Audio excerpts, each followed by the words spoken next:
ओम शांति। भगवान से रिश्ता कौन नहीं रखना चाहता।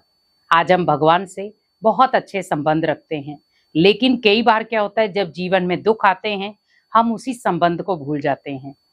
कई बार हम सुख में भी भगवान को भूल जाते हैं। भगवान से एक अटूट रिश्ता चाहिए, वो रिश्ता जो आपकी मुसीबत के समय भी आपका मददगार बने और जब आपको जरूरत नहीं थी तब भी आपके साथ खड़ा रहे, जिसको हम कह सकते हैं सुख में भी खड़ा है तो दुख में भी खड़ा है। हमें भगवान को उस समय बुलाना ना पड़े, भगवान ऑलरेडी आपके पास हो, रिश्ता वैसा बनाना है। बहुत सारे लोग सुबह उठते हैं, कुछ क्षण के लिए भगवान को याद करते हैं और सारा दिन उसे याद करते ही नहीं है और कहते क्या है, टाइम नहीं मिला, हमारे पास समय ही नहीं था, ओनली बस जो सुबह सुबह मैंने समय निकाल लिया बस वही समय था। आपके पास दिन में भी समय होता है, आप जब जब भोजन करते हैं भगवान को याद कर सकते हैं। जब जब आप कोई ऐसा कार्य कर रहे हैं जो आपके शरीर से संबंधित है, आप ऑलरेडी याद कर सकते हैं। जीवन में अगर अचानक दुख आ रहे हैं तब याद कर सकते हैं, दिनचर्या में दुख आ रहे हैं तब याद कर सकते हैं। तो मीन्स आपको उसको पर्टिकुलर याद करने की जरूरत नहीं है, वो ऑलरेडी याद रहेगा। क्योंकि जब भगवान के साथ हमारा एक रिश्ता बन जाता है तो किसी भी रिश्ते को याद करने के लिए टाइम की जरूरत नहीं होती, वो ऑलरेडी याद रहता है। अब उसमें बहुत सारे लोगों को दिन भर में बिजनेस की बातें, परिवार की बातें, संबंधों की बातें, नेगेटिव बातें, बहुत सारी बातें याद रहती हैं, पर याद क्या नहीं रहता, भगवान को याद करना, वही भूल जाते हैं। और जब भी स्ट्रेस आता है, जब भी कोई परेशानी आती है तो हम कहते हैं भगवान को याद कर लें। तो आप सोचें, भगवान को याद करना बहुत आसान है, लेकिन आज हम डिफ़िकल्ट क्यों बना रहे हैं कि हम मेडिटेशन में बैठते हैं, भगवान की याद में भी बैठते हैं, पर मन टिकता ही नहीं है। मन इतना चंचल हो जाता है, इधर उधर की फालतू बातों को याद करता है। हम बैठते मेडिटेशन में हैं और बहुत सारी नेगेटिव बातें हैं जो भूलती नहीं है और वो उसी समय याद आती हैं। बहुत सारी ऐसी बातें जिनको हम भुलाना चाहते हैं या भूल भी गए हैं, लेकिन मेडिटेशन के समय वो याद आ रही हैं, क्योंकि उन बातों को आपने कुछ क्षण के लिए डिलीट किया है, सदा काल के लिए ख़त्म नहीं किया। हमें बातों की पिक्चर को चेंज करना है। हमने ओनली क्या किया, हमने बातों को भूला है, बातों को मिटाया नहीं है। तो भूली हुई बातें वापस याद आ जाएंगी, लेकिन मिटाई हुई चीज़ें कभी वापस नहीं आएंगी। अब आपको भगवान से रिश्ता बनाना है, वो रिश्ता जहाँ पर आपको लग रहा है किसी भी रिश्ते में तकरार है, रुकावट है, तनाव है या टेंशन है, या आपका उस रिश्ते के साथ आप कनेक्शन रखना चाहते हैं, स्नेह प्यार रखना चाहते हैं, लेकिन वो जुड़ नहीं रहा। हमें किसी रिश्ते में बहुत कड़वाहट मिल रही है, बहुत टेंशन मिल रही है, बहुत दुख मिल रहा है। हम कई बार क्या सोचते हैं, वो रिश्ता तोड़ दिया जाए तो अच्छा है, लेकिन आप सोचें वो आपका करीबी रिश्ता है, उसे आप तोड़ भी नहीं सकते। अब उसे हमें करना है मोल्ड। अब मीन्स उस रिश्ते से आपको दुख, तनाव, चिंताएं, परेशानियां, बहुत सारी चीजें सहन करने को मिल रही हैं। अब मुझे क्या करना है, उसी रिश्ते को जोड़ना है भगवान के साथ। मान लो सपोज आपको आपके खुद के किसी भी रिलेटिव से दुख मिल रहा है, वही रिलेटिव का रिश्ता आप भगवान से जोड़ दें कि भगवान आज से ये रिश्ता आपके साथ निभाऊंगा।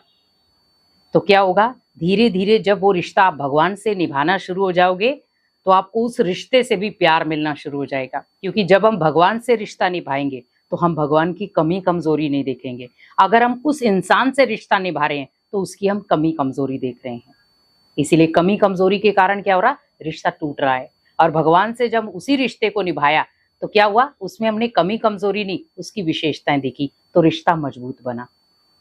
तो मीन्स मैं भगवान को क्या कह रहा हूँ, भगवान आप बहुत अच्छे हो, आप मेरे ये रिश्ते में क्लोजली फ्रेंड हो, आप मेरे फ्रेंड हो, आप मेरे जो भी मित्र संबंधी हो वो मेरे हो।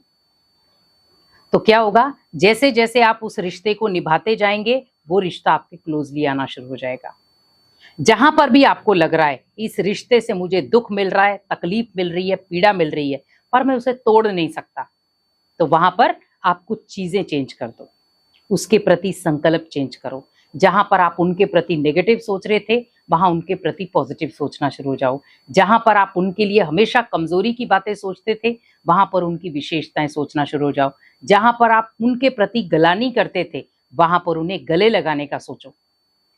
जहां पर अगर उस आत्मा ने आपको नीचा गिराने की कोशिश की है, उस आत्मा ने आपको नीचा गिराने की कोशिश की है, तो आप उसे उठाना सीखो। क्योंकि हम कई बार क्या करते हैं, सामने वाला क्रोध कर रहा है, हम भी करेंगे। सामने वाला हमें अगर नीचा दिखा रहा है, हम भी दिखाएंगे। सामने वाला अगर गालियां निकाल रहा है, हम भी निकालेंगे। तो आप में और उनमें अंतर क्या रह गया? मैं भगवान का वो बच्चा हूं जो भगवान से रिश्ता निभा रहा है, तो मुझे उस रिश्ते में कड़वाहट नहीं घोलनी। क्योंकि भगवान से जिस आत्मा ने रिश्ता बना लिया, वो आत्मा सोचो कितनी पावरफुल होगी। हमें ओनली वो विधि आनी चाहिए भगवान से रिश्ता निभाने की। रिश्ता बहुत सारे लोग बनाते हैं भगवान से। तुम ही हो माता पिता, तुम ही हो बंधु सखा, तुम ही हो। कितने रिश्ते बोले हमने, लेकिन हम उन रिश्तों को निभाते नहीं हैं। आप सोचो, अगर आप किसी रिश्ते को निभाते नहीं हो तो एक दिन वो रिश्ता टूट जाता है। और अगर आप बहुत प्यार से, बहुत स्नेह से, बहुत सम्मान से किसी भी रिश्ते को निभाते हो, तो अगर हल्की फुल्की कड़वाहट भी होती है तो भी वो इजीली खत्म हो जाती है। रिश्ता बनाओ, लेकिन उसमें स्वार्थ भावना मत रखो। आज रिश्ते टूटने का कारण क्यों बन रहा है? क्योंकि उसमें कहीं ना कहीं रिश्तों में स्वार्थ जुड़ रहा है। और जिन रिश्तों में स्वार्थ होता है, वो रिश्ते लंबे समय तक नहीं चलते। लेकिन जिनमें एक निस्वार्थ भावना होती है, वो लंबे समय तक चलते हैं। जैसे आपने भगवान के साथ कोई रिश्ता जोड़ा, तो वो लंबा समय तक क्यों चलेगा? क्योंकि उसमें कोई स्वार्थ है ही नहीं। लेकिन आज मनुष्य भगवान को भी याद करने में कहीं ना कहीं स्वार्थ ढूंढ लेता है। भगवान जी, मैं आपको तब याद करूंगा जब आप ये काम कर दोगे। भगवान, मैं आपकी आराधना तब करूंगा जब आप मेरा ये काम पूरा कर दोगे। मीन्स हम भगवान से भी रिश्ता निभाने में कोई ना कोई उसके सामने भी शर्त रख रहे हैं। क्यों? हमें भगवान से रिश्ता निभाना एक निस्वार्थ भावना के साथ, एक मीठेपन के साथ, एक प्यारे लगाव के साथ। इसीलिए हम भगवान से जब रिश्ता निभाते हैं और वो रिश्ता इतना अटूट बन जाता है, तो आपके जीवन में भले कितने भी दुख आए, कितनी भी परेशानियां आए, कितनी भी प्रॉब्लम्स आए, आपको ऐसे लगेगा जैसे वो है ही नहीं। आपके पास वो आएंगी, लेकिन आप उनको इजीली क्रॉस कर पाओगे।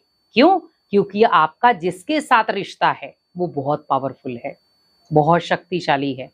तो वो आपको उस रिश्ते को निभाने की हैंडलिंग देगा कि आपको उस रिश्ते को कैसे निभाना है।